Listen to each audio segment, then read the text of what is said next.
Welcome, welcome, welcome. I am your host, Luis Guzman. You already know the podcast. I'm an artist, not a salesman.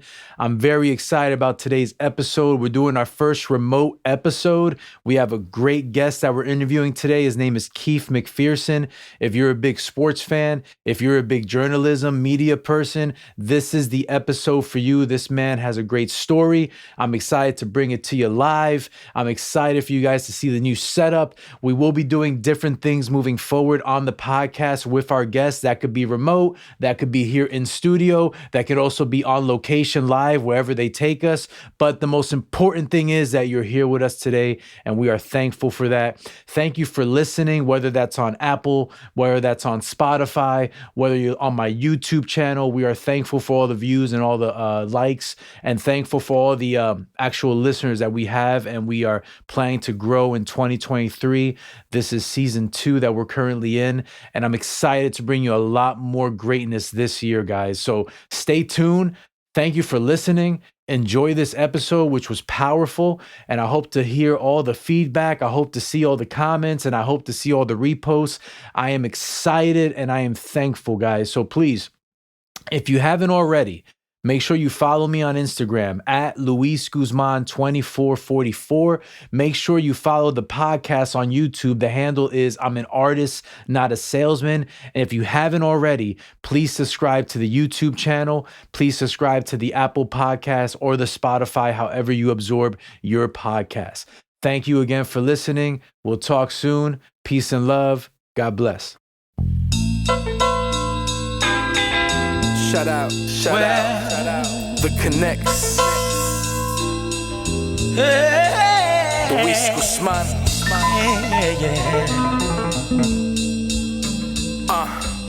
Don't ever go, never leave my side. Passion's all I have, courage is my drive. And if I lost you, I would lose it all together. I wouldn't have composure to get it back together. Welcome to another episode of I'm an Artist, Not a Salesman podcast, where we highlight the journey of entrepreneurs and business people alike to showcase that every light and dark moment creates a beautiful piece of art. And this is episode 16, the Sweet 16. It's only right with the guest that I have today, who's such a big person in sports.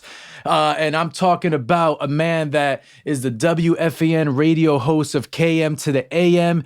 He is the podcast host for the Bronx Baseball Yankees and the Talking Nets podcast. He's a DJ. We'll get into that. He's a loyal bleacher creature. He is 1/4 of MLB off base. He is on the panel. He is a fanalist. He is full of passion. He is full of grind and hustle. But the most beautiful thing about this guest is he is literally living the dream every day. And I am talking about none other than Keith McPherson. Welcome to the pod, brother. Hey, you killed that. Hey, I tried, man. I tried. Did you do that off the top? Was that freestyle? Nah, I got a whole script here. I got, interns and writers. Nah, I'm just joking. Hey, I appreciate it, bro, because whenever I have people on my radio show, I try and give them that warm welcome, build them up, drop their accolades. And yes, sir. You just did that for me. So that's a good way to bring me in, man. Thank you for having me. No doubt. Hey, thanks for taking time and, sitting with us. I appreciate it. If you don't know by now, this podcast I have, it's basically a passion project where I just interview people that are, hustling, that are making ends meet, are putting it together, and are at a point in their life where they're kind of figuring it out already. And now they're like, okay, what else can I do? But let's talk about how we got there. So that's the beauty of this podcast, is to shed the light on the dark. But for everybody else, when they hear it, they can illuminate through your story. You know what I mean? I'm a combination of books I read, documentaries I watched, stories I saw online that I connected to, and that helped me get out of a dark place or helped me keep going because I connected to, oh yeah, this person said they worked at a restaurant. Oh yeah, this person said that, their family didn't believe in them. This person, so little things like that you always need. It's like reassurance, right? If somebody is going through something and they see that you went through it too, and they might not have known that might be all they need to get over that little hump. And that's all, that's all life is. There's going to be obstacles and humps and, things in the way, but you got to keep going through them. I agree 100%. I live by the mantra, one rep, one more rep. I'm big in the gym. I love working out. I know you do too. Me too. Yeah. And you know, sometimes when I'm having a hard day or I'm dealing with a hard client or I'm dealing with a situation that it's hard to get over, I think to myself, one more rep. Let's just get through this one more rep and then we'll be on the other side. And again, you are an example. You exemplify that every day in what you do. So, you know, Keith, I always ask this to every guest. I kind of jump off the pod with this question. Who is Keith McPherson? Wow. Today, overall, Keith McPherson is a grown man now. But as a young man, Keith McPherson was a guy that looked around at his setting and his neighborhood and his family. And by the time I was about 11 or 12, I realized I had to be something. I had to achieve. I had to get out of my situation. Now, you know, there's levels to people's situations, right? Somebody's situation might seem messed up to you, but they love it there. Another person's situation might not be as bad as the next. But for me, you know, I grew up fine. You know, I grew up safe. I grew up good, but I knew there was more out there. So who is Keith McPherson? Keith is somebody that believed in himself. Keith McPherson is a guy, like you said, living the dream. Keith McPherson is a guy that wasn't afraid to take risks, that struggled, that was broke, that was helpless, that was down bad, but knew that there would be light at the end of the tunnel. I'm a God-fearing man. I always had the ultimate faith that God had a greater plan for me. So Keith McPherson is, you know, a God-body figure. Keith McPherson is, you know, an inspiration for somebody that thinks that they can do it. You can. I think that, you know, my journey is just getting started, really. You know, here we are at the end of 2022. This was the biggest year of my life. This was the biggest year for me. But now I got to do it again. And now I got to do it for 20 years. So Keith McPherson is a incomplete product, an unfinished piece of art. You know, I'm forever evolving and learning and adapting and changing and trying to improve. So, yeah, Keith McPherson is, you know, a guy trying to win. I love it, man. That's beautiful. I mean, the way you articulated that, like I said, I told you before we started recording, it resonates with me because I also feel that I'm a work in progress and everything we do every day adds to that. And then by the time you look back 20 years, 15 years, you're like, wow, look what we made. And I feel that in your story, right, with the type of person that you are, the grind and hustle you possess, it brings me to my first question. A date that stands out for you in your life, December 19th, 2019. I want to talk about that day, the significance of that day, what it means to you, because I think it was the catalyst to where you are now. Yeah, I look at that date as the day that I put my foot in the ground. You hear a lot of people talk about man versus himself. Sometimes you can be your own biggest enemy, and you second guessing yourself is the wrong thing to do. Or you confusing the universe with who you are or who you want to be, that's the wrong thing to do. You got to stick your foot in the ground and decide, this is who I'm going to be. This is who I want to be. And I'm going to spend every second of every day that I get trying to be that. So December 19th, 2019, it was coming to the end of the year like this 3 years ago. And I had spent 2019 doing a bunch of different things. I was modeling. I was doing my podcast. Really? Nice. I was making social media content, but I also was low-key trying to go backwards. So more background on me. I worked in social media. I was blessed, man. I was in the MLB fan cave in 2014 doing social media stuff, Nice. Creating content. I had no other social media experience on my background or on my resume in my background. MTV gave me a shot because MTV filmed a show at the fan cave. All it took was one young lady, Brittany Travis. I'll forever say her name and put her out there because she did it. Took her to see MLB fan cave on my resume, give me a shot. I ended up working at MTV for 2.5 years. Oh, wow. First corporate job in New York City. And like, it's hard to get in with nothing on your resume, but I had that. What year was this, if you don't mind me asking? Yep. So this fan cave was 2014. 2014, 2015. March 23rd, 2015. I started at MTV. I left MTV like right after July 4th weekend in 2017. Got it. I went to Fubo TV, which now everybody knows, but I was the first social media person hired at Fubo TV back in 2017. Startup company. Now everyone knows them for, being a platform for streaming sports. Yes. Really, they were a soccer streaming platform. So you could watch Bundesliga, Champions League, Europa League, European soccer. And then they were expanding into Major League Baseball, NFL, NBA. And when they interviewed me, supposedly they interviewed 8 different people or 7 different people. They get to me, number 8, and they're like, this is the guy, because I was pointing out all the things that they did incorrectly with, their coverage of sports. And they needed a guy with my sports knowledge to attract fans from the other leagues, not soccer. I still don't know that much about soccer, but I know a good amount about football, basketball, baseball, and even hockey now. So then when I was working at Fubo, I didn't even get to a complete year. In May of 2018, a young lady messaged me, and she was working at Rock Nation, an intern at Rock Nation. Rock Nation Sports comes knocking. You go see what's on the other side of that door. I'm a sports fan. I'm a music fan. I'm a whole fan. I'm KD, Saquon Barkley. I'm a fan of some of these big names they had. Leonard Fournette, Todd Gurley at the time I got to work with. Danny Green I met in there, got to work with. Only lasted for 3 months. It was not for me. And it ended up being the straw that broke the camel's back.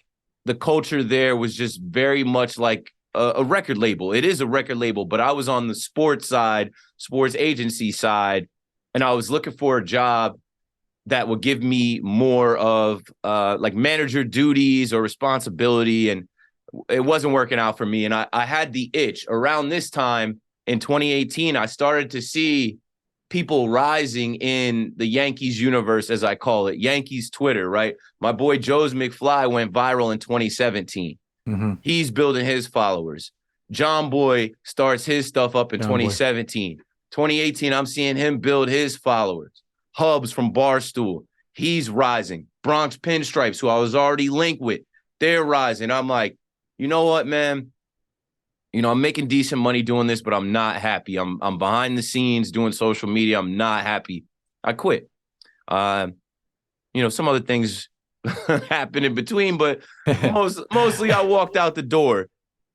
But then I walked out the door with nothing set up. So from the summer of 2018 to December 19th, 2019, I did everything from drive Lyft, Uber, 700 Lyft, Uber rides, Uber Eats rides, walking into people's apartments, dropping off Wendy's bags, talking to people's grandmas at the front door, handing them a Egg McMuffin, picking up drunk strangers in the middle of the night. It don't matter if it's Jersey City, Newark, East Orange, and some spooky places that people wouldn't dare go. I've had people get in my car and say, you're crazy for coming over here. We could never get a Lyft Uber ride over here. I'm like, God got me. I need this paper. I'm out trying here. to get it. Yeah.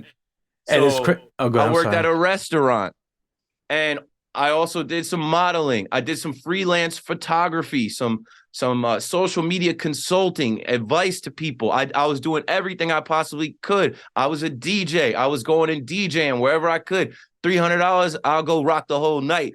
Yeah. About that. When you leave the corporate world and you're missing those benefits, you're missing those consistent checks every 2 weeks, you're missing the free food and drinks you get at work. You're missing the parties. It's just a different lifestyle. I got to the point where I was going on so many interviews, bro. I was telling them on WFAN this, because East Bay is closing. East Bay magazine, we used to flip through the magazine, I want them shoes. They're done now. And I told the story of how I interviewed at Foot Locker. I thought I was going to be the social media manager for Foot Action. The Foot Locker building is right down the street from Madison Square Garden. It is beautiful in there. I was like, imagine myself working there. I went through 2 rounds of interviews, ghosted me, didn't hear from him. I went to Major League Baseball and interviewed there. Didn't work for me. So while I'm doing all these other little things to survive, to make ends meet, I have a wife, I have an apartment, I have bills. My wife didn't know I was going to quit Rock Nation. You know what I'm saying? I got to still come through with bread. I got to still come through with funds. I was, back and forth, back and forth. Do I go back to the corporate world and be behind a desk as somebody's social media admin, scheduling posts, and basically being a puppet for a company? Just like you're honestly like you're nothing when you're behind the scenes as a social media manager. You better be getting your money. And I was getting like 60,000, 70,000 max. That's not enough. Mm-hmm. So, but it was more than I was making doing Lyft, Uber. I worked at this restaurant called House of Q. No restaurant experience, bro. They just put me in the front as a host. But I came in hungry. I came in and told them I'm losing my mind. I'm at home trying to make it online with podcasts and YouTube videos, and creating content is not hitting. I'm going live. There's 4 people watching my lives. I just need to make some money. So I would just schedule myself where, like, all right, I got my shift at night. Then I'm going to drive some Lyft Uber. Then I'm going to wake up the next day, drive some Lyft Uber. Then I'm going to create for 3 hours and then go back to the restaurant, whatever. I grinded. I did that for a minute into 2019. And then I quit the restaurant after 2 months because baseball started. So going into the baseball season, now I have a podcast under Bronx Pinstripes. Yep. Now I have, I don't know, 3,000 followers on Twitter, 1,500 followers on Instagram, couple hundred on YouTube. But to me, it was something. It was the foundation of something, right? Rome wasn't built in a day. I knew it in 2019. Hey, I'm in there. Like, people are starting to see me. What a great year it was. YES Network finds me. Supposedly, they put me in a list of top 10 Yankees influencers or content creators. Yes. They bring me out to the stadium with other guys like Hubs, like Joe's McFly. Now I'm like, I'm in here now. I'm starting to meet some people, shake some hands. I meet a producer and he's like, got an idea for you. Your personality, your style. We're going to do this thing called Fandom Acts of Kindness. You're going to walk around New York City doing random acts of kindness, but only for Yankees fans to celebrate the Yankees going to the postseason in 2019. We did 2 of those commercials. We did one in September. I did it for free, but knowing the game, the one in December, I asked for some paper. For the bread, yep. They paid me. Boy, did I need it. I still have the video on my phone. I had an overdraft around Christmas time that year, negative 460, because I had bills I had spent on gifts and just wasn't doing my budget right. YES Network came in with a big check there. Not a big check, but It got you right. A couple hundred to bring me, back to the green. I think it was like 750 or 500, something like that, just to bring me back. And it just gave me hope. Like, yo, I'm on TV. I'm on the YES Network. Cool. But my wife and I, talking, I'm just like, going into 2020, and it's funny now looking back at 2020 and what actually happened. But I'm like, I need some stability. I tried and it didn't take. I had a couple commercials here and there. I had some interviews. I went up to Connecticut, YES Network. I went to New York office for YES Network. They couldn't hire me. They didn't have a position for me. YES Network is a lot smaller than people realize too. Right. It's like 20 people that work there. Wow, really? Yeah. Half of them are on TV. There forever. Like, it's not that. I mean, they've grown, but they just didn't have a spot for me. So I was getting discouraged. I was low funds. I always been low funds. I always been broke. And I'm just like, all right, I got to go back to getting that consistent paycheck. So I was confusing the universe. And now I'm bringing it back, but you needed that background. I get with a creative agency that looks at my background and looks at what I'm doing. And they're like, wait, so you have social media experience behind the scenes that has nothing to do with you and your brand and your image, but you're building a brand for yourself in the Yankees world. You have a podcast, you're in some commercials. Like, you're really talented. Let's see if we can find you a good gig. They find me this gig at Spartan Race. I don't know if you guys remember Spartan Race. It still exists.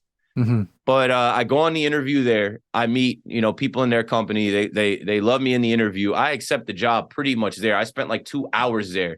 And for me, It was so rewarding because I had went to MLB, interviewed there, struck out. I went to Foot Action, Foot Locker, thought I was going to get that job, struck out, had a, in between, people that are listening that apply to jobs understand the grind. In between, I probably applied to 200 jobs as far as putting resumes and cover letters out there. Somebody, please, Somebody Wow. hire me. Somebody bring me in. I'm struggling. I'm broke, but I'm talented. I can help your company. I can help your brand. That was all God. That was all God making those people look over me and miss me, because my whole journey could have went differently if I took this job at Spartan Race, right? So I crushed the interview. They liked me. And it's a senior social media manager job where I would have been making like $75,000 a year. I go home that night. I tell my wife, I tell my mom, my sister, my grandma, I'm letting people know, hey. You excited, right, you hyped. Yeah, I know y'all been kind of down and you might have had to loan me $100 here or there. And you kind of worried about me driving Lyft, Uber. Actually, the November before that, on November 7th, I had to stop Lyft, Uber because I got into an accident in Union City where I'm at a light and somebody didn't brake fast enough. 2 cars behind me, boom, boom.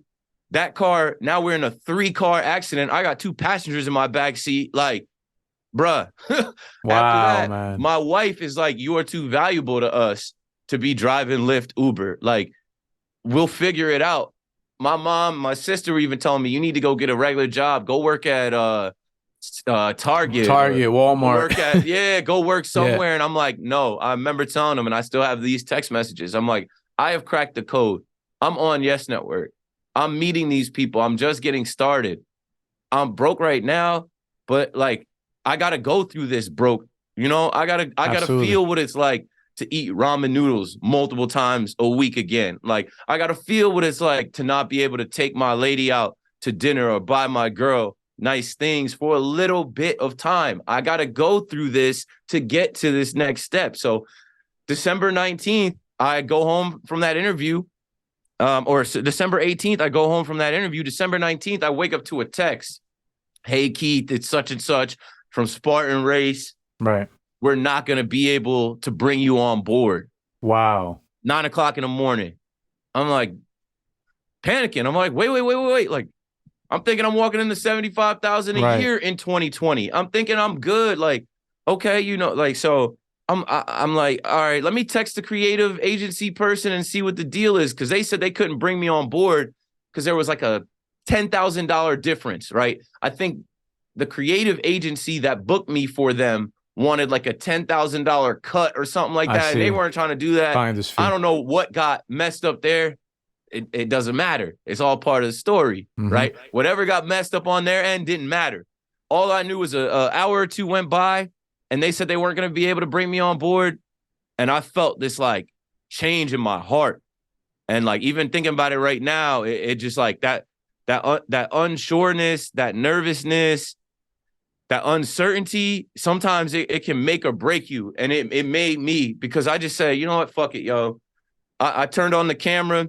I told my story. Hey, I've been working corporate 4 years. You know, I stepped out of the corporate world. I started creating content. It didn't take right away. And it doesn't for anybody. If you think you're going to put in a year, that's not long enough. Like, nobody makes it. Like, even these overnight success people, some people think I'm an overnight success. I'm like, I've been grinding for a long time. Yeah, there's a story behind it. I graduated 2011 with a radio TV degree. And I just told my granny this on Christmas. I was like, for the 11 years that I wasn't on radio and TV, I thought I was just someone that didn't make it. I thought I was just someone that went to school for communication to be on radio and TV and wasn't good enough. It takes time. So December 19th, I put that video out there on Yankees Twitter, and it was like a challenge to myself. And I said, I'm about to go dark on social media because I had to end the year broke. I remember I had like $7 in my bank account. My mom went across the country to have Christmas with my sister. I'm alone for the first time. I'm with my wife, but I'm without any blood family. And my wife wasn't my wife yet. But that was a hard Christmas.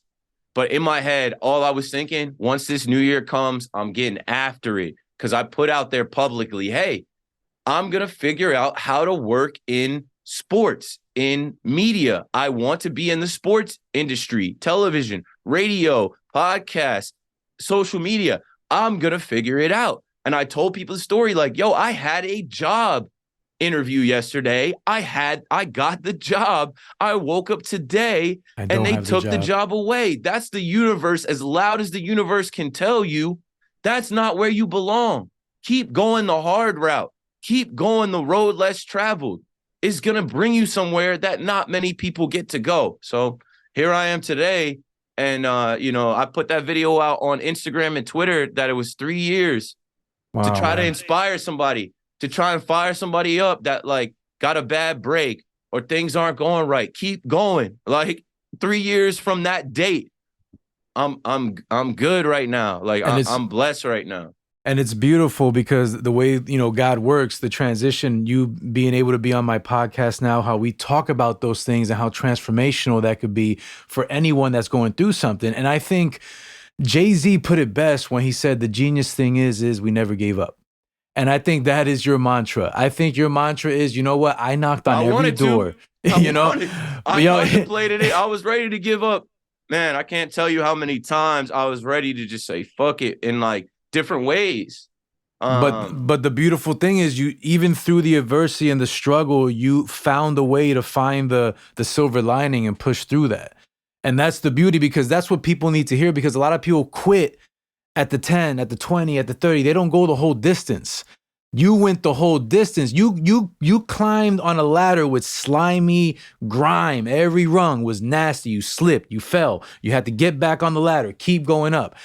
People would have quit at the first rung. Yeah. So the fact that you made it to where you're at now, it shows the level of faith you have, number one, but it shows the level of intent that you have in yourself and the belief you have in yourself. And one quick thing you said when you were telling me that story, I feel that the minute you let go and you were just being Keith, that's when it started working out for you. Yeah. In my opinion. Am I off base with that? No, you're spot on. And that leads into what I was going to say next. You got to defeat your own ego. And when people hear that, they think ego is like arrogance and cockiness and thinking high of yourself.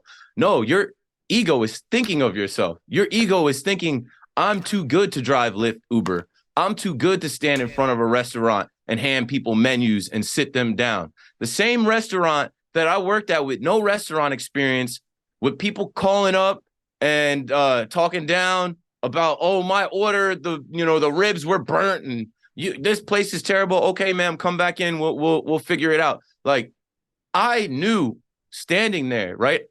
I had Rock Nation, Fubo TV, MTV, a college degree on my resume, Fan Cave on my resume. Right. People didn't know that around me. I knew where I was heading. I knew I had to go through that. It was temporary. The hard times are temporary. What do they say? Tough times don't last. Tough people do.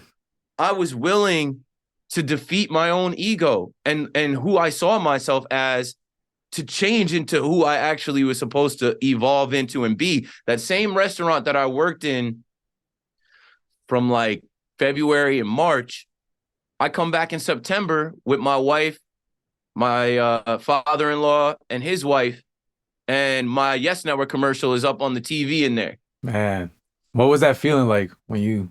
It's like vindication. It's so satisfying. It was like, and this is before I really was like hitting it, but it was just a checkpoint in the journey to say, keep going, bro. Yeah. Now you're sitting in here eating, where these people that you worked with, now you can say to them, hey, look up. Check it out. That's my commercial right there. Remember I told y'all I did some modeling. Remember I told you I was working on a podcast. Remember I told you I'm a big Yankees fan. I'd be at the games, blogging and documenting, give me some time. Like, it's winter right now, but I'm going to quit before baseball starts. They didn't see me from April through September. I popped back up in September, and here I am. And the funny thing is, I ended up moving to an apartment right next door to the restaurant in August. Wow. Just by the grace of God. Just by the grace of God. Apartment 1111. That's where I spent the pandemic. And August of 2019, I moved into that apartment. And when we walked in that apartment, I didn't even want to see the apartment. I'll never forget. The Blue Jays were playing the Yankees, or the Yankees were playing the Blue Jays in Toronto. Mm-hmm. And I'm watching the game on my phone, and I'm broke boy at the time. So like we got to move into apartments, and I'm ready to live in the hood. I'm ready to live in a place that I could afford. My girl's like, nah, let's go check out this spot in West New York. I walked into apartment 1111, and I'm a big numbers and universe never unconnects person. And I felt this breeze go through, and it wasn't, the windows weren't open, but the breeze that I felt made me look up from my phone. And I looked around and I saw that wall, and that space. And that was the wall that I ended up decorating with all of my stuff. And you can see some of it here. Absolutely. Now I got a different studio, The famous goes wall, further man. back that way. But that video you saw from December 19th was shot in that apartment right next door to the restaurant that I worked at. It was all connected. The universe never unconnects. You just don't know as you're walking through life and as you're going through your journey. It's all predestined. It's all predetermined. It's already written before you step into it. And you were also kind of attracting. I want to get to my next question here. We talked about the beginning, right? The whole genesis of Keith's story and where you are to now. But I do recall a time you saying, I would do Lyft and Uber, but I would always have the fan on the radio. And I would tell everybody in the car, I'm not changing this channel because I will be on this station one day doing what these guys are doing. And again, you don't know who you affect. I remember being in the parking lot of a Little in North Brunswick, New Jersey, when Craig Carrin interviewed you, right when you started your job at WFAN. And I just said, there's something different about this dude. I don't know. He feels young. Maybe is he young? And I looked on.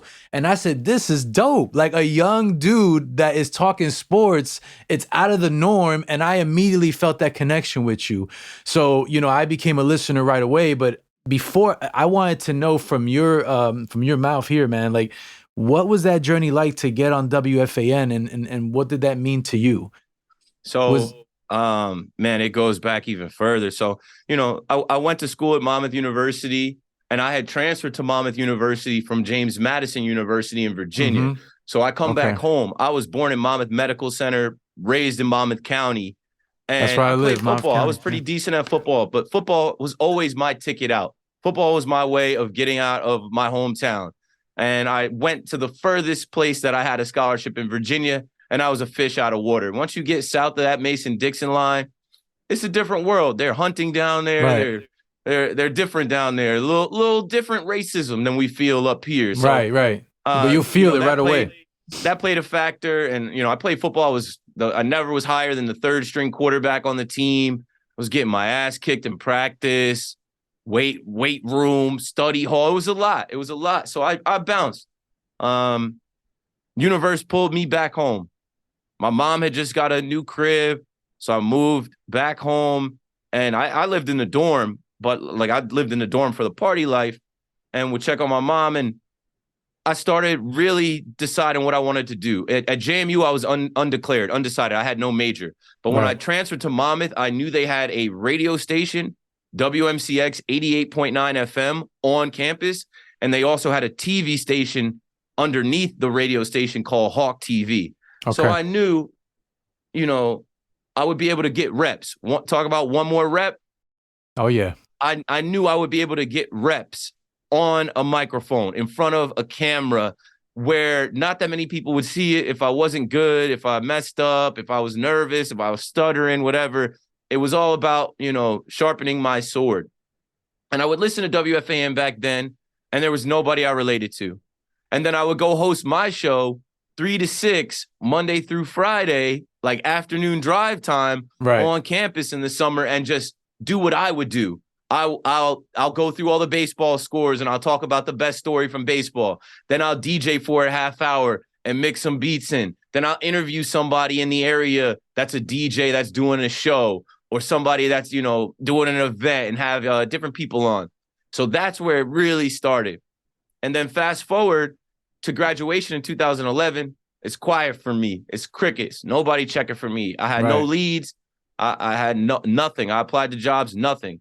So I kept DJing, and I kicked my DJing up more to now where I had like a little company where we were booking every week. We would be in bars and clubs, but we're also doing Sweet 16s, graduation parties. So I had a little bit of paper through that just to survive. And when I say a little bit of paper, it was like a couple $100 a week DJing. Yeah.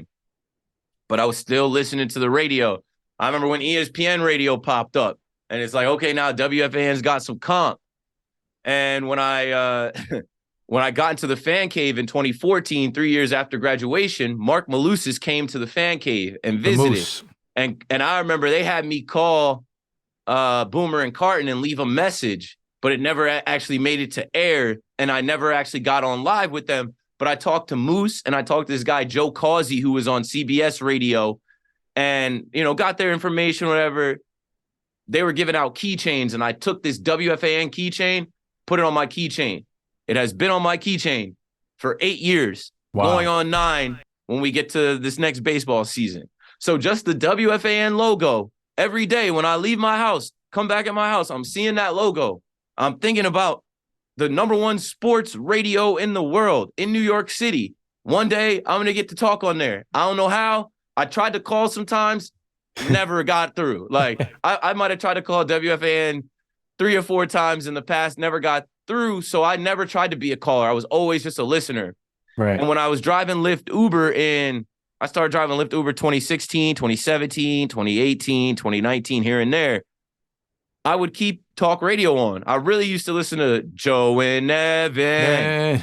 Evan and Joe. I like their vibe together, and I like them more than Boomer and Carton in the morning. I wasn't always driving in the morning, but I would be driving when they would go on their time.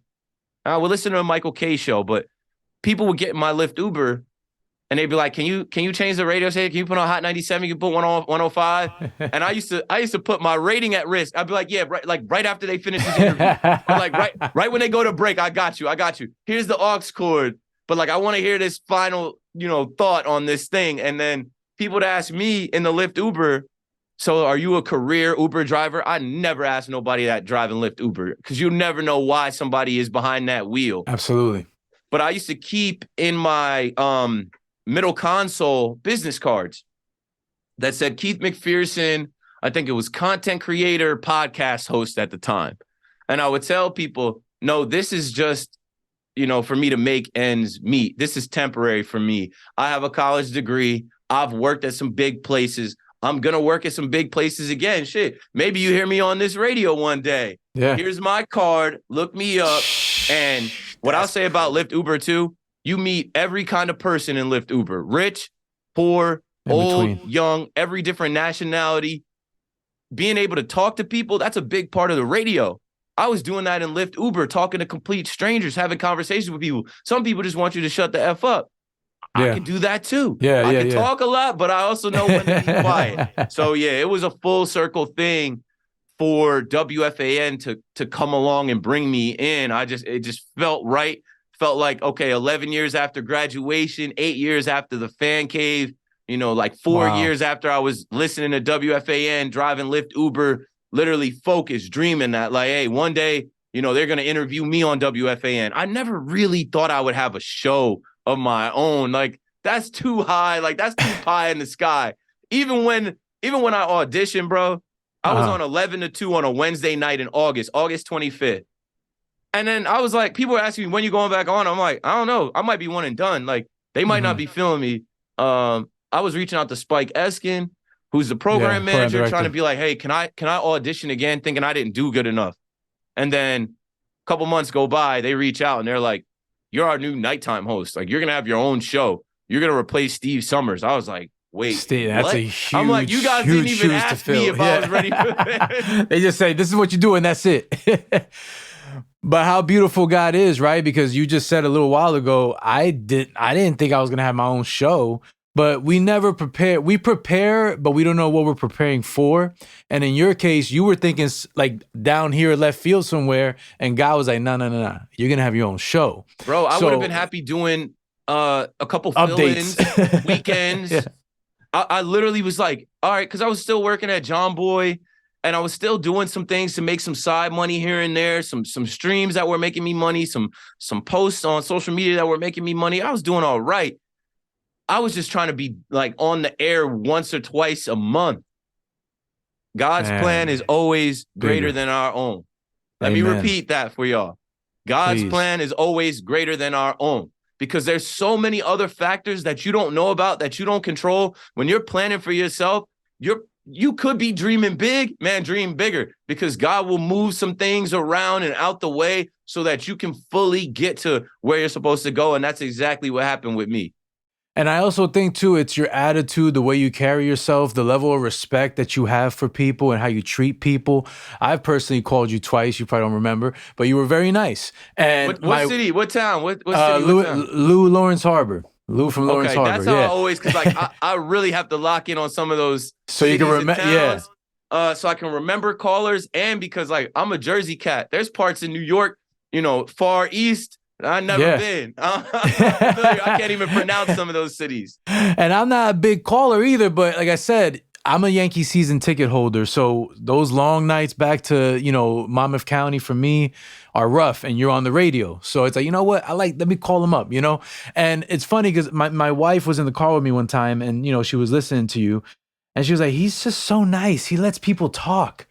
And I'm like, you know what? And it gets to my point, like you're so positive, you have so much respect for people, which is very hard in your industry. I feel like a lot of people in your industry are the opposite of that. I might be wrong. No, you're right. But where does that positive aura come from? How do you keep yourself in that mentality of positivity and respect for others? Because I think that's what's got you into a lot of more doors than you think. I would say two things. I was raised a certain way.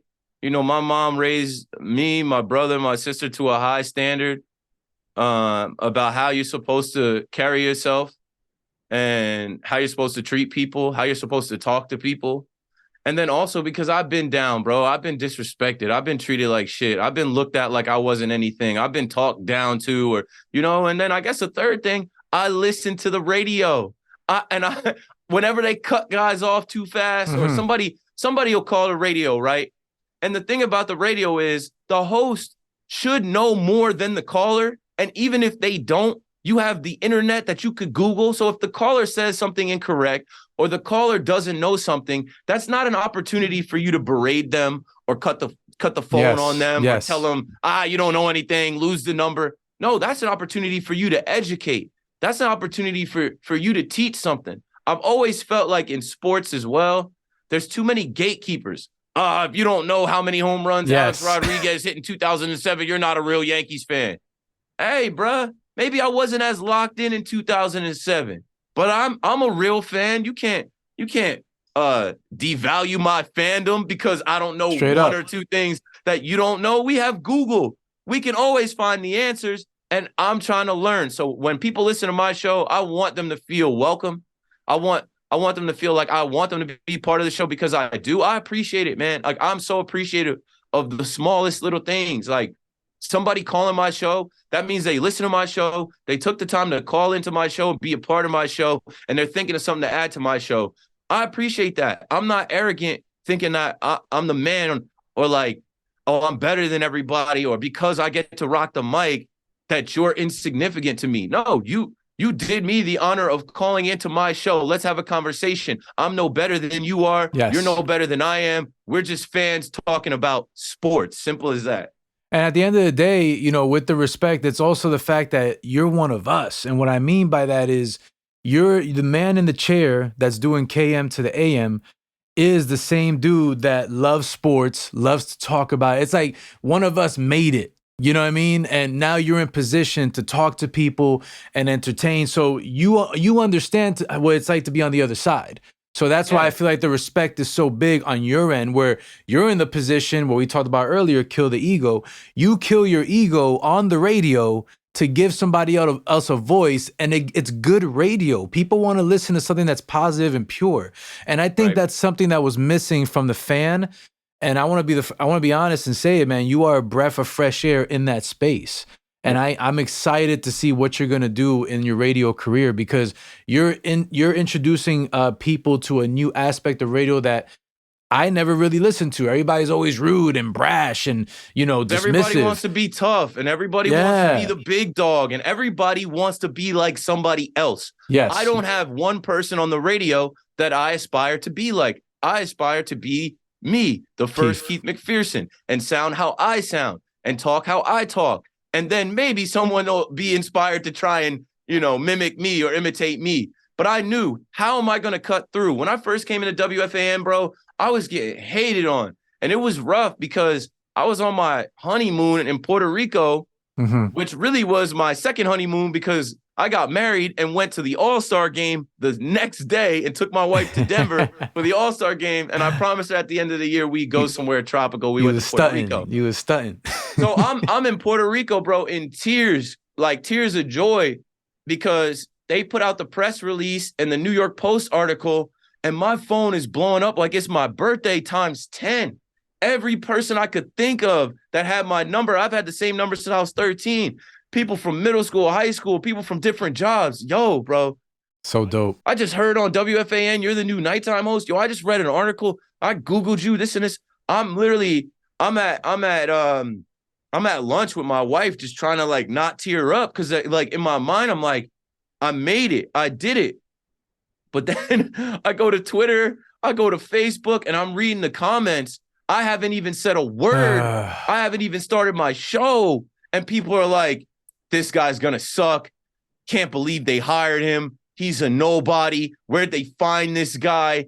You're replacing a legend with Keith McPherson. Who? This is a diversity hire. That's crazy. They only hired him because he's black. That's the most backward shit ever, right? You're Straight only up. hiring me because I'm black, right? They're like, oh, we understand. They're woke now. So like that was hurtful. But you know what it was? I'm smart enough to know the internet and understand that like a lot of the people talking on the internet, especially hiding behind, no avatar, no picture, like they're crabs and they want to deter you. And I wasn't going to let them stop me. So right then I started thinking like, man, how do I come in and kick in the door and just be myself and be different? And my number one hope was that people would accept me and let me be me and let me do it differently than people have done in the past and lead the station into the future and lead New York City and sports talk radio into a different direction. And so far, over a year now, it's been 13 months now. I think I successfully did that. Absolutely. And you're continuing to do that. And like I said, you're at the precipice of something bigger down the line that you're going to inspire a lot of younger Keith McPhersons that want to be in radio 10, 15 years from now. You're going to carry that torch into the future. And I'm excited to see it happen in front of my eyes, man. I'm very proud and I'm very enamored at what you've done. And I'm excited to see what comes up next for you, brother, because you deserve every ounce of it. Because, again, I didn't know the backstory. I do now. You grinded, you pushed, you went up every greasy rung, you fell, you got back up, and look at me now. And it wasn't given to me. It wasn't handed to me. It wasn't on a silver platter. You worked your ass off to get where you're at. And that is the story that people need to listen to because, look, they thought you just came out of nowhere. But when they hear your story, they're going to look at you differently. And I'm very thankful that you shared that with me here today, Keith. I really do, man. Yeah. I know, for real talk. And I know you got a couple minutes. I know we're under the gun. I do have one quick segment I always do at the end of the podcast. It's called Mastermind Questions. I ask you a certain amount of questions. You tell me the first thing that comes to your mind. And if you want to elaborate, please do so, All right. What book have you read that inspired you the most? What book that I read that inspired me the most? There's a few. I mean, I have some of them right here, actually. Nice. Please share. Contagious. I got this at Fubo TV. It's just about like marketing, why things catch on, what makes things sell. That helped me with social media. Nice. Let's see. The Phil Knight Nike book, Shoe Dog, I've been reading. And Phil Knight tells his story from Oregon origins all the way through. It's inspiring as well. Boys of Summer I have here. Howie Rose actually told me to read this, and this like fills you in on the history of baseball in New York from the New York Giants, the Brooklyn Dodgers, the New York Yankees, and like the rivalries and why people used to go so hard. I know there's got to be some from further back in my life. I just can't really reach back. And Kobe's book I have in the living room, Mamba Mentality. Big Kobe guy. And, there's a lot of stuff in there. So, yeah, those are a couple recent ones. But I know there had to have been some book I read in high school or college that I really connected with. It's too far back. It's a lot, man. Yeah. But the ones you mentioned were great. I'm actually going to check that Contagious book out, too, because I need to work on social media. Yeah, it's all about marketing. And they show you it's not just social media. They show you how people market restaurants and other products and businesses. And it just really gets your mind into thinking about how to market yourself or whatever you're trying to do. Super dope, man. Super dope. What person in your life has brought you the most influence? It's tough. Because there's nobody in my family or in my life that has influenced me to do what I'm doing. Nobody played sports. Nobody was in radio or TV. I'll give the split credit to my wife and to my mom, right? Nice. My mom was hard on me. She's still hard on me, but that helped me be who I am. My mom, like I said, raised me to a higher standard than she even held herself to. But that made me who I am. Little things like, hey, pronounce your words. When you speak, look somebody in the eye, shake somebody's hand. Like, just little things like that. That influence on a young man. I grew up without my pops. So my Same mom here. had to be that like father figure, and my older brother. I should give him that credit. My older brother was 10 years older than me. So you're always competing with someone 10 years older than you. It's hard to win. Yes. And you learn how to take an L, but you learn how to keep coming back and trying to win. Whether that's a fist fight, whether that's a video game, card game, whether that's just a race down the street. So my brother made me tough, made me competitive. My mom instilled, good values and raised me the right way. And my wife has been my partner, literally right next to me through the last 12, 13 years. We met in college. Wow. And she never doubted me. And she never talked down on me. She could have left me when I was broke or when I didn't have a job. She could have said, this isn't going to work out for you. But she believed. And man, all I needed was one person to believe in me outside of myself, and that being my wife. Those three people, my wife, my mom, my brother, I'll give them all three the credit. Shout out to moms, bro, and wifey, man. Straight up. Awesome, brother. What keeps you driven in life? Man, I just know that there's always more. We get to live one life. And I said this to someone recently, and it was like profound, but it was dark. I lost my brother when I was 27 and he was 37. And it rocked my world. It literally changed the way I look. Like you would think I got a new set of eyeballs. I started looking at everybody and everything differently. Right. And I realized like I lost him so suddenly that I could go suddenly, that every day is a gift. Like none of this is granted. None of this is certain. You might be working on something today and not get to finish it tomorrow. But what I learned is, when you die, everybody else has to deal with that. Everybody else has to worry about that. Everybody else has to grieve you and take care of, your belongings and your money and your things when you're gone. You don't have to actually worry about that. So while you're living, why would you be worried about dying? Why would you be worried about the end? You don't know when the end is. So live and experience and grow and work hard every single day like it could be your last, but with eyes on the fact that you're stacking and building something that if, I pray I can be 70. I pray I can be an old man. I'm in my 30s now, and I love the version of myself that I've evolved and become. So what keeps me driven is there's more down the road. Keep going. There's better days ahead. When I was struggling, I used to pray with my wife, whether we were eating dinner or whether we were just, going through something rough, and we would pray, and I would pray for better days. Little did I know how much better the days would be that God had for me. So what keeps me driven is that tomorrow can be better than today, and the future can be way greater than you even imagine. Beautiful, brother. Beautiful, man. Very inspiring. What vices have you ever had any vices, and how did you overcome them? If you had any? Of course. I mean, I used to get arrested all the time when I was young. Multiple charges, not something I'm proud of, but real life, like reality. Like I've been cuffed up. I've been in the courtroom. I've been showing up to make those payments on fines and other things. I've had to get lawyers, and that was a waste of money. I had assault charges, DUI, fake ID, arson charge, like stupid shit from age 13 to 26. That 13 years of my life, I was getting arrested every single year. I also had problems with drinking. I had to stop drinking as much, like would black out and do something stupid and not remember it at all the next day, or would get so drunk that I'm hungover and I have a responsibility to do the next day and I can't Can't do it. get to it. I can't even get out of the bed. So drinking and, getting in trouble with the law, those were two things that I knew I had to change. And that was really just a matter of like partying less. And I mean, when you're broke, you can't really party as much. Yes, When it's you're true. broke, you think twice. You got no about money to going the spend. liquor store and buying a bottle and buying a 6-pack, So I would say, alcohol was something that I really had to figure out. But, I stopped drinking hard by the time I was like 28.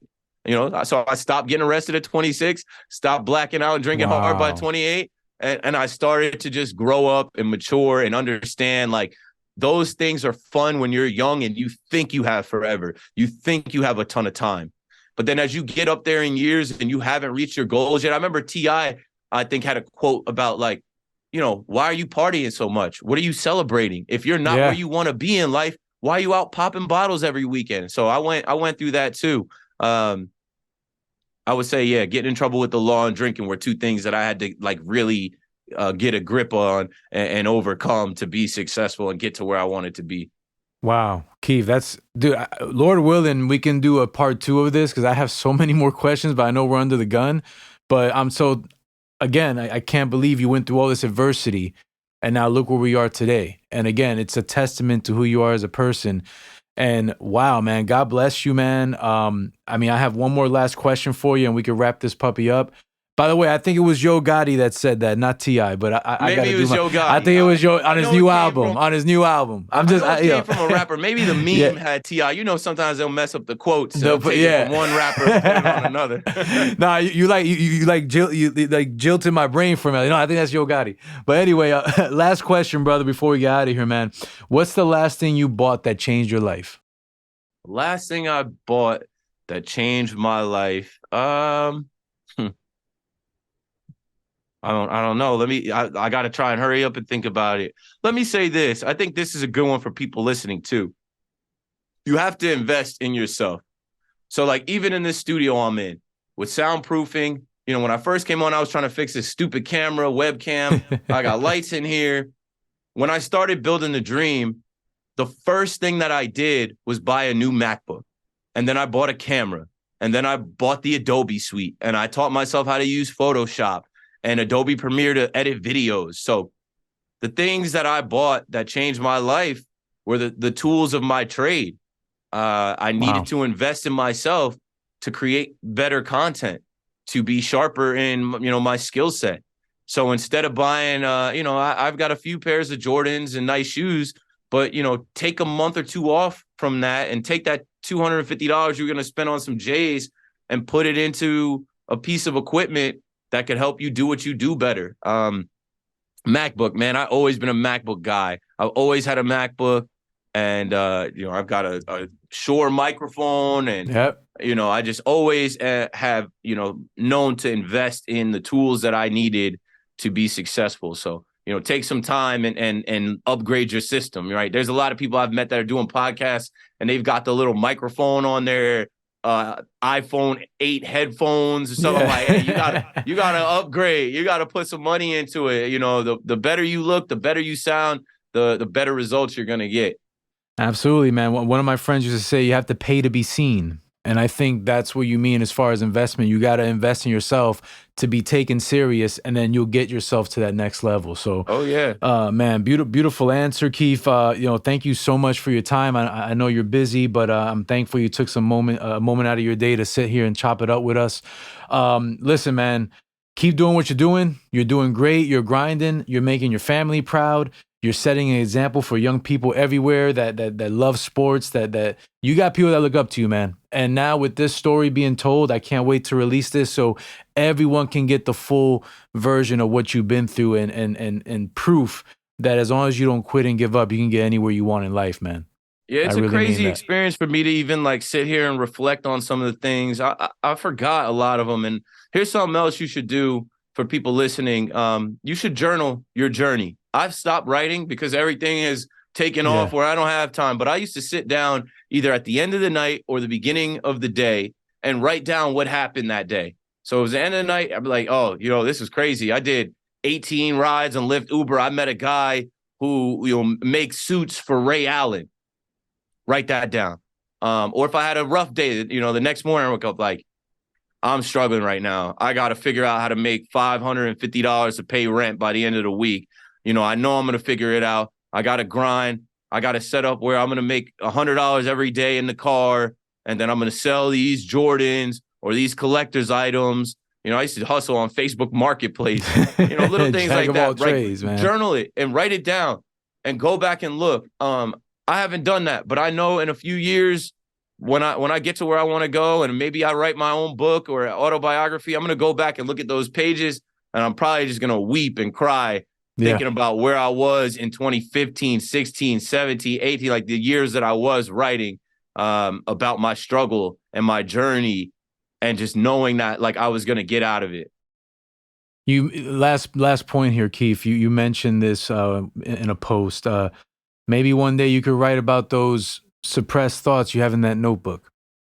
Yeah, that's what I mean. I know because I was going through them and I have like work life notes and I forget. I think the one of the pages I flipped to, I was writing like my budget and what I was making and I laughed at it. I was like, those days are gone now. I'm thinking about the money I spent this year and the money I made this year and I'm not where I want to be yet. But compared to where I was, I'm like, damn, that's hella progress in a short amount of time. Like, keep going. I have to keep going. One more rep, brother. Keep pushing, man. One more rep. And the last thing I'll add, you said it about like younger people looking up to me. When I did get into, media, I got into baseball where they say, the target audience for baseball is 35 to 55. It's all old white guys. Nobody likes baseball in the young communities, in the African-American communities, the Hispanic community. And that's a lie. That's a damn lie. So I prayed for things like, how do I connect with like the younger audience or the Black community or the Hispanic community? And things came to me. I started doing baseball bars. I started kicking raps. And I prayed to get my audience younger because I knew baseball, years ago was an older audience. And then I get on WFAN and I've got 10-year-old, 13-year-old kids listening to my show. Yeah. I had a guy email me after his son called up last week on his 10th birthday. And he said, instead of going to the Knicks game or watching the Knicks game at home, which he offered his son, he said his son wanted to just chill in the house and listen to KM to AM, listen to my show. And his dad let him finally call WFAN and get on my show. I sang happy birthday to the kid. The next day, his dad emailed me and said, like, you made his day. You made his birthday. And he sent me pictures of him. And I'm like, that's what it's all about. That's what makes it so worth it. You don't know who you're reaching. And there's a little kid out there. He doesn't even like the teams I root for. He's a Giants, Mets, Knicks fan. But he loves some Keith McPherson. He loves listening to WFAN now because he's heard his dad listen to it for the 10 years of his life. And now he feels like there's a young host that he can connect with. And now, like, he's tuned in at night to the point where I'm like, hey, it's 10:30. He's got to go to bed. And I think what we forgot to mention all this is the level of influence you have. Because now when I listen to my Yankees, you got John Sterling saying, Keith, tell me something cool. And I'm like, even that is a level of influence that, again, you talked about it's an old sport and only old people like it. It's not driven to Spanish or Black. But look, that small change there, along with the young kid listening to you, that is all creating an effect that you're not going to see the compound interest of that for years to come. But you are making a difference, man. And John is a legend. Susan is a legend. For sure. For me as a Yankees fan, to get to meet them was everything. I said they're our Yankees grandparents, and I don't mean any disrespect for their age. I mean that with respect. You respect your grandparents. You love your grandparents in a different way. They have voiced so many games. They have been the audio to so many games. Even when I was driving Lyft Uber, I would keep WFAN on at night when they would come on and call the game. So when I first met John, man, I was so geeked up. And he was pumped to meet me. And then, the week after, I go down to spring training and I get on the broadcast. I meet Susan and I'm on the broadcast in between John and Susan. And I'm looking at George M. Steinbrenner Field. I could have broke down and cried right there, but I knew I had to keep it together on the radio. But I just was like, I'm living the dream. I'm a Yankees fan. I have listened to these two and now I'm on with them. So they could tell my energy, how positive I was, how happy I was. Next thing you know, they want to make me a part of the pregame show. So we started workshopping some things, and I came up with, all right, how about John throws to me and I tell him something cool going on Twitter, Instagram, or maybe a cool stat, or like today in history, or just something like, I don't know. We're going to break from this program. Hey, Keith, tell me something cool. Hey, what's up, John and Susan? Yo, DJ Jung is performing at Yankee Stadium. If you go to the stadium tonight, you'll hear the new DJ in the center field playing beats. It's going to be a good time, blah, blah, blah, blah, blah. And, you know, I'm blessed to have that opportunity. I don't know if anyone else has really gotten anything like that in the past. No, I'm a Yankee fanatic since I was young. And, you know, again, I kind of am, you know, living through you with the experiences you're having. Like, you interviewed Bernie Williams. You were at this softball game where all these old timers married. Like, bro, that's my childhood, man. You know, that's my guy. Like, when I was playing baseball, I played center field. I wanted to be 5'1". When I was a kid, I didn't know Bernie was Puerto Rican until I was about 12, reading about him. I thought he was black. I thought that was going to be me, right? I'm like, oh, that's the only black dude. That's what I want to be. Alfonso Soriano was a little too dark. I saw myself in Bernie Williams. Yeah. And I come to find out through Steve, shout out to Steve, Bernie's manager, who reached out to me.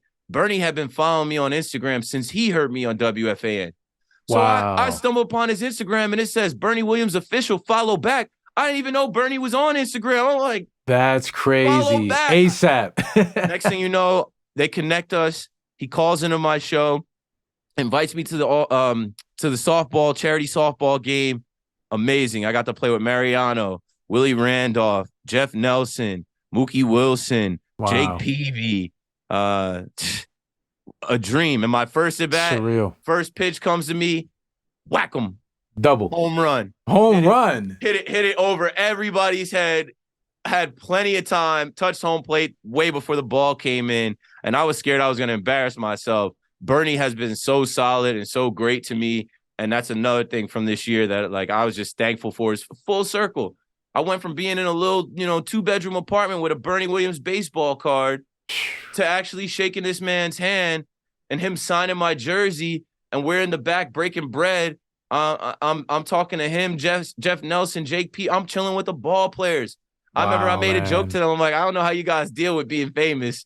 What they say? And Bernie was the best. He's like, what is fame? He's like, you're famous to some people. I'm famous to some people. Other people don't know us. And Bernie is just kind and gracious and takes time to connect with people. And that's an example that I will continue to set, seeing one of my idols be like that. Like, there are some good people out there. There are some negative people that think that they're the shit, think that they're better than other people, but that doesn't get you far. Your name travels better, and your name, is in rooms before you enter in a good way when you treat people with kindness and sincerity, and you don't act like you're above them or better than them. That is, I mean, you put a ribbon on that, brother, because you, again, exemplify that by what you do every day. And then somebody like Bernie Williams giving you that same action back to you, that same reflection of who you are. It just shows that you're on the right path, man, and you're making the right connections. Yeah. And again, this is just in 4 years, from 2019 to where we are now. I'm excited 2 years down the road, 5 years down the road, man. And, you definitely got a supporter here. I really pray nothing but the best for you in your future with your career and whatever other avenues you choose to go into. That's another question I had, Keith. Is there any other goals you want to get to that you haven't gotten to yet? Or is WFAN, being on MLB Network was amazing for me, because I've watched MLB Network since they came into existence. Mm-hmm. I used to be in the John Boy office in the morning and be the first one to cut on the TV and put on MLB Network before I was on it with my own show. I told John Boy that in LA at All-Star. I'm like, remember I used to cut MLB Network on? And like, I didn't think then in 2018, 2020, that in 2022, I'd have my own show. I do aspire to do more on TV. And I don't think I ever told anyone this, so this is a good exclusive for your pod. Thanks, man. I see myself one day doing like a Netflix show or a show that can be streamed, kind of like Hassan Minhaj did his show on different topics in America. Right. Like, I would love to like have an episode where it's like we talk about the '98 Yankees, and we just go through the stories and stuff, and That we is bring dope. it current to modern day, or we go through the 2017 Astros cheating scandal, and we just break it down step by step, moments that happen, this and this and this, different moments in sports history, or different things that change sports. Like in 10 years, I want to do a special on the NBA bubble. Like in 2020, COVID hit, and the NBA went down to Orlando, Florida, to create their own world to finish the NBA season. Like, I want to be the guy that's hosting that show and have producers and people that are cutting up videos and graphics, and there's like a studio audience, and we're just talking through it for like 30 minutes, and maybe 10 of those are streamable episodes, and it's just, I don't know, like Keith McPherson's take on sports, or Keith McPherson sports history, like that. I think that would be so lit. I think that would be cool. Like, that's what I want to get to, the point where I'm known enough that I can hit a ESPN Plus or a YES app or something, where I'm, hey, this is Keith McPherson, and today we're going to talk about the 96 Bulls, and, just kind of educate young people on the past, and also kind of bring the past forward into the future. And again, Keith, you're right there. You're in the beginning stage of that. So everything you're talking about and manifesting, from your words to God's ears, it's going to happen. But again, you're at that point in your career where you're going to, 10 years from now, 5 years, you can talk about all these things that are happening currently or happened in the last couple of years. So again, I really do hope that works out for you, man. You definitely deserve it. And I think that's going to be something special down the line for you, man. Thanks, bro. And I appreciate you having me on here. Like I said, it's a surreal feeling to even sit here and think about my own journey. I'm looking forward to, sharing this podcast, listening to this podcast. Thank you. And hopefully it hits somebody right in the chest, where somebody says, hey, man, I didn't know that about this dude. If he can do it, I can do it. I need to get started now. We're going into 2023. It can be a big year for somebody. And hopefully this podcast is like a little piece of motivation to help somebody on the way. Amen, brother. That's the point of the podcast. That's why I started it. So stories like yours can be shared and can change other people's lives, man. Keith, thank you so much for your time, brother. Have a happy new year, and best of luck to you in 2023. I know you're a bleacher creature, but I am a season ticket holder. I'm right behind home plate in Legends. So there's a seat for you if you ever want to chop it up with me at a game, okay? Yeah, the invitation is open. The invitation is open. I'm in 203, but I'm everywhere. Man, I got media credentials this year, and not That's for nothing. Dope. I've been going to the stadium for 10 years. Like, the people that work there, they know it's me, and I know them now on a first name basis. I'm in the suites. I'm in Legends, so chilling. We'll definitely link up. I'll see you in the Bronx. This is a big year coming up for the Yankees as well. I'm excited. I'm happy they re-signed Judge, and you think Carrera's going to come to the Yankees after this whole debacle with the Mets? I don't need him. Nah, they can keep him. They can keep him. We just got to get somebody in left field that's a contact hitter. Yes. That's a good outfielder that can cover that ocean out in left field, and we're ready to roll. I cannot wait to see what we're going to put on the field this year, brother.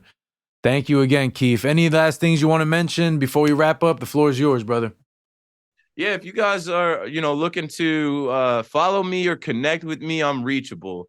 Luis just hit me on Instagram, and I have some of my DMs and stuff turned off because, not for nothing, a lot of these Mets fans are hella Aggie, and they be at me. So some people crossed the line where I had to, there was a point in the season where I had to cut my DMs off, but I'm reachable. I'm a real dude. I'm a real person. I'm available. I'm at the stadium. I'm at Barclays Center. I'm never hiding. I'm out here. And that's the thing. I'm a real person. Like the Creatures and the Brooklyn Brigade, the fans knew before I got on the fan, before I got on the TV, everybody knew me from being at the game and being in so I'm available, man, and I'm looking forward to 2023. So if you're interested in connecting with me or following me or reaching out to me for a podcast, just hit me up. Oh, man. At Keith McPherson. First name, for last sure. name, Thanks again, Keith. And shout out to Alvin, too, for connecting us as well. He's a good friend of mine, and I'm thankful he was able to connect us. And again, I'm looking forward to seeing you this year at the stadium. Definitely keep in contact, and I'll let you know once this pod airs. We're probably going to release in the next week or so. But again, awesome. Thank you so much for sharing your story with us and giving us a moment of your time, Keith. Thank you, bro. Enjoy Appreciate the holiday, you, bro. And Happy New Year. Love. Same to you, brother. Thank you. Peace. Shout out. The Connects. Luis Guzman.